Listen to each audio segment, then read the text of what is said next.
అందరికీ నమస్కారం। ఈ వీడియోలో నేను నాగుల చవితి విశిష్టత మరియు దీర్ఘకాలం సంతానం లేని వాళ్ళు ఏ పరిహారాలను పాటించాలి, అలాగే వంశాభివృద్ధి కోసం, శీఘ్ర వివాహం కోసం, సర్వ రోగ నివారణ కోసం ఈ నాగుల చవితి రోజున ఏ విధి విధానాలను పాటించాలి అన్న పూర్తి వివరాలను మీకు ఈ వీడియో ద్వారా తెలుపుతానండి।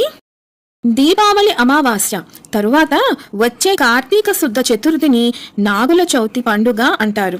ఈ నాగుల చవితి రోజున నాగేంద్రుణ్ణి శివభావంతో అర్చిస్తే సర్వరోగాలు పోయి సౌభాగ్యవంతులు అవుతారని నమ్మకం।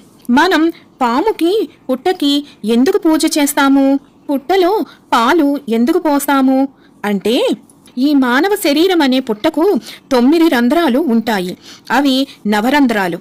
అలాగే వెన్నుముక్కను వెన్నుబాము అంటారు। అందు కుండలిని శక్తి మూలాధార చక్రంలో పాము ఆకారములా ఉంటుంది అని యోగ శాస్త్రం చెబుతోంది। అందుకే ఈ నాగుల చవితి రోజున పుట్టలో పాలు పోస్తే మానవునిలో ఉన్న విష సర్పం కూడా శ్వేతత్వం పొంది అందరి హృదయాలలో నివసించే శ్రీ మహావిష్ణువునుకు తెల్లని ఆదిశేషువుగా మారి ఆయనకు పాండుగా మారాలని దీని అంతరార్థం। వృశ్చిక రాశిలో వచ్చే జ్యేష్ఠ నక్షత్రాన్ని సర్ప నక్షత్రం అంటారు। ఈ నక్షత్రంలో సూర్యుడు సరిగ్గా కార్తీక శుద్ధ చవితి నాడు ప్రవేశిస్తాడు। ఆ ప్రవేశించిన రోజే మనం నాగుల చవితి అంటాము। స్కాంద పురాణంలో ఈ కార్తీక శుద్ధ చవితి నాటి నాగపూజను శాంతి వ్రతంగా వర్ణిస్తారు। ఇప్పుడు నాగుల చవితి రోజున పాటించవలసిన విధి విధానాల గురించి తెలుసుకుందాం। ఈ రోజున తెల్లవారుజామునే లేచి తలంటు స్నానం చేసి ఇంటిని శుద్ధి చేసుకోవాలి। గుమ్మానికి పసుపు రాసి బొట్టు పెట్టి మామిడి తోరణాలు కట్టాలి। తరువాత ఇంటి ముందు దేవుడి గుడి ముందు ముగ్గులు వేయాలి। ఆ తరువాత నువ్వులు బెల్లంతో చిమ్మిలి మరియు నానబెట్టిన బియ్యం ఆరబెట్టి పిండి చేసి బెల్లం కొబ్బరి వేసి చలిమిడి వడపప్పును సిద్ధం చేసుకోవాలి। నాగుల చవితి నాడు చిమ్మిలి మనం ప్రసాదంగా ఎందుకు పెడతామంటే రాబోయే కాలమంతా కూడా విపరీతంగా చలిగా ఉంటుంది, దానివల్ల మనకు జలుబు దగ్గు మున్నగువు జబ్బులు చేస్తూ ఉంటాయి। వాటి నుండి కాపాడటానికి ఈ ఆయుర్వేద పరంగా చిమ్మిలి ఔషధంగా పనిచేస్తుంది। అలాగే చలిమిడి కడుపు చలవ కనుక వీటిని మనం ప్రసాదాలుగా నైవేద్యం పెడతాం। ఇప్పుడు నేను చెప్పబోయే పూజ ఎవరికైతే పుట్ట దగ్గర పూజ చేసే ఆనవాయితీ లేదు అంటే పుట్ట అందుబాటులో లేదో వాళ్ళు ఇంటిలోని నాగప్రతిమను పెట్టుకొని లేదంటే దేవాలయంలో నాగప్రతిమ దగ్గర కానీ చేయవలసిన పూజా విధానాన్ని వివరిస్తున్నానండి। ముందుగా దేవుడి సన్నిధిన దీపారాధన చేసి గోత్రనామాలతో సంకల్పం చెప్పుకోవాలి। ఇప్పుడు నాగేంద్ర ప్రతిమకు పంచామృతాలతో అభిషేకం చేయాలి। ఆ తరువాత మంచినీరుతో కడగాలి। ఇప్పుడు పొడి బట్టను తీసుకొని మొత్తం ప్రతిమను శుభ్రంగా చక్కగా తొడవాలి। తరువాత స్వామివారికి మంచి గంధాన్ని తీసి విగ్రహం మొత్తం అలమాలి। ఆ తరువాత పసుపు కుంకాలతో బొట్లు పెట్టాలి। ఇప్పుడు స్వామివారిని నేను చెప్పబోయే ఈ పూలతోనూ పత్రితోనూ పూజించాలి। దాని ఫలితాలేంటో ఇప్పుడు చెప్తాను। మల్లెపూలతో పూజిస్తే భార్యాభర్తలు అన్యోన్యంగా అనురాగంతో ఉంటారు। నాగేంద్ర స్వామిని సన్నజాజి పూలతో గాని తెల్లని కలువ పూలతో గాని పూజిస్తే గృహయోగం కలుగుతుంది। అలాగే బిల్వపత్రాలతో అర్చిస్తే సిరి సంపదలు కలుగుతాయి। పసుపు రంగు పూలతో పూజిస్తే ఆరోగ్యం సిద్ధిస్తుంది। అంతేకాకుండా దీర్ఘకాలంగా బాధపడుతున్న రోగాల నుంచి నివారణ జరుగుతుంది। ఇలా ఈ పూలతో పూజ చేస్తూ నాగేంద్ర అష్టోత్తరం, నాగేంద్ర స్తోత్రం, నాగస్తుతి మొదలైనవి పఠించి పూజ చెయ్యండి। ఇన్ని స్తోత్రాలు పఠించలేని వాళ్ళు ఈ ఒక్క నామాన్ని 108 సార్లు పఠించాలి। అది ఓం నాగేంద్ర స్వామినే నమః। తరువాత స్వామివారికి ధూప దీప నైవేద్యాలను సమర్పించి హారతినిచ్చి పూజని ముగించాలి। ఇప్పుడు పుట్ట దగ్గర పూజ చేసుకోవాల్సిన వాళ్ళు సిద్ధం చేసుకోవాల్సిన పూజా సామాగ్రిని చూద్దాం। పసుపు, కుంకుమ, అక్షింతలు, కర్పూరం, గంట, హారతి పళ్ళం, అగరబత్తి, అగ్గిపెట్టి, ప్రమిదలు, ఆవు నెయ్యి, ఒత్తులు, బియ్యం పిండి, నీళ్లు, తమలపాకులు, పువ్వులు।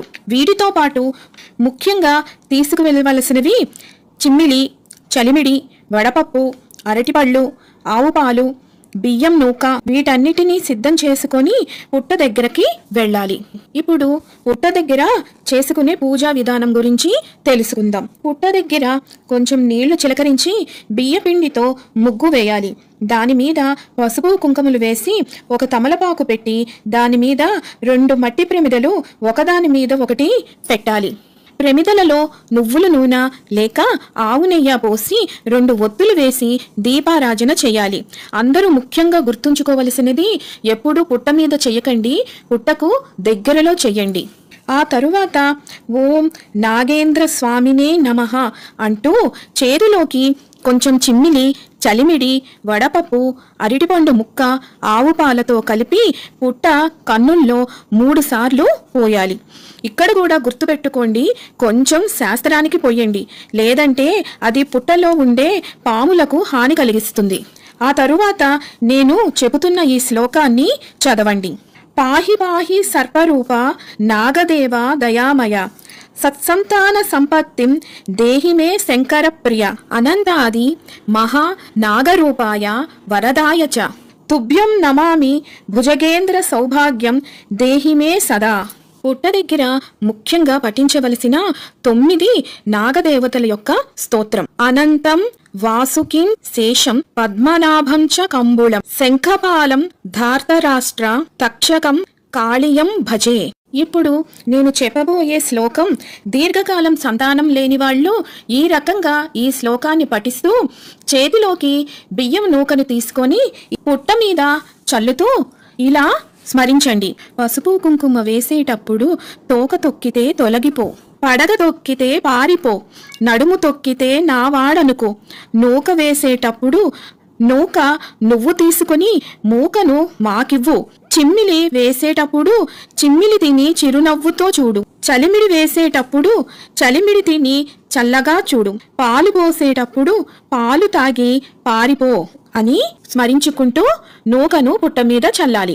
ఇంత శ్లోకం చెప్పలేని వాళ్ళు ఈ ఒక్క మాటనైనా చెప్పవచ్చు. స్వామి, నేను వేసే ఈ నూకను నీవు తీసుకొని మూకలు నాకు ఇవ్వు అని 3 సార్లు వేస్తూ చెప్పాలి. ఆ తరువాత మొక్కులు ఉంటే తీరిన వారు నాగపడిగలను పుట్టలో వేసి మొక్కు తీర్చుకోవాలి. ఆ తరువాత ధూపదీప నైవేద్యాలు సమర్పించాలి. మరువకుండా చెయ్యవలసినది, పుట్టమన్ను స్వామికి నమస్కరించి తీసుకోవాలి. సంతానం కోరుకునే వాళ్ళు, గర్భదోషాలు ఉన్నవాళ్ళు పుట్ట మీద ఉన్న తడి మన్నును గర్భానికి రాసుకోవాలి. ఇలా చేస్తే గర్భదోషాలు పోయి శీఘ్ర సంతానం కలుగుతుంది అని శాస్త్రవచనం. పుట్టలో పాలు పోస్తే సంతానం కలుగుతుంది అన్నది ఎలా అని శాస్త్రీయ కోణంలో చూద్దాం. పాములు పుట్ట బయటికి వచ్చి పుట్ట మీద సంచరించే తరుణాన వాటి యొక్క రజస్సు తేజస్సు ఆ పుట్ట మీద విడిచి పెడతాయి. ఎప్పుడైతే మనం ఆవు పాలు పోస్తామో అప్పుడు ఆ పాలు పుట్ట మీద ఉన్న రజస్సు తేజస్సుతో సంయోగం చెంది ఒక రకమైన వాయువును విడుదల చేస్తాయి. ఈ వాయువులు మనలో ఉన్న లైంగికపరమైన దోషాలను తొలగింపజేయటానికి ఉపయోగపడుతుంది. అందుకే స్త్రీలు పుట్టమన్నును గర్భానికి రాసుకుంటే గర్భదోషాలు తొలగిపోయి సంతానం కలుగుతుంది. పిల్లలు, పెద్దలు చెవులకు ఈ మన్నును రాసుకోవాలి. ఇలా చేస్తే చెవు సంబంధమైన బాధలు తొలగిపోతాయి. ఆ తరువాత అక్షింతలు చేతిలో పట్టుకొని పుట్ట చుట్టూ 3 సార్లు ప్రదక్షిణ చేసి తమ కోరికలను విన్నవించుకోవాలి.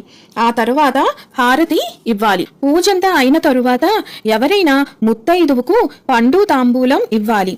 ఆ తరువాత ఈ రకంగా పూజించడం వల్ల కన్యలకు శీఘ్ర వివాహం అవుతుంది, మంచి భర్త లభిస్తాడు, సంతాన యోగం కలుగుతుంది, కుజ రాహుదోషాలు తొలగిపోతాయి, సర్వ రోగాలు తొలగి సౌభాగ్యవంతులు అవుతారు, వంశాభివృద్ధి జరుగుతుంది, చెవి చర్మ వ్యాధులు తొలగి పూర్తి ఆరోగ్యవంతులు అవుతారు. తరువాత కొంచెం పుట్టమన్నును ఇంటికి తీసుకువెళ్ళాలి, ప్రసాదము స్వీకరించాలి. ఇంటికి వెళ్ళిన తరువాత పుట్టమన్నును కొంచెం తీసుకొని ఇంటి గుమ్మానికి 2 వైపులా సర్పాకార ఆకారంలో చిత్రించాలి. ఇలా చేయటం వల్ల ఇంటికి ఉన్న దోషాలు, సర్పదోషాలు తొలగిపోతాయి. నాగుల చవితి రోజున కొంతమంది ఉపవాసం ఉండి రాత్రికి భోజనం చేస్తారు. కొంతమంది పూజంతా అయిన తర్వాత భోజనం చేస్తారు. ఇది మీ మీ ఇంటి తీరుని బట్టి చేసుకోండి. నాగుల చవితి రోజున చెయ్యకూడని పనులు అవేమిటంటే, ఈ రోజున మట్టిని తవ్వటం చేయకూడదు, కోసిన పదార్థాలను స్వీకరించకూడదు, అలాగే ఉల్లి వెల్లుల్లి ఎట్టి పరిస్థితుల్లో ఈ రోజున వాడకూడదు. ఈ రోజున పూజ చేసుకున్న వారు నేల మీద చాప వేసుకొని పడుకుంటే మంచిది. ఈ నాగుల చవితి రోజున దీర్ఘకాలంగా సంతానం లేని వాళ్ళు శివాలయంలో రావి వేప చెట్ల దగ్గర నాగప్రతిష్ఠ చేస్తారు. అలాగే నాగుల చీర పుట్ట మీద పెట్టి సంతానం కోరుకునే స్త్రీ కట్టుకొని పుట్టకు ప్రదక్షిణ సాష్టాంగ నమస్కారాలు చేయాలి.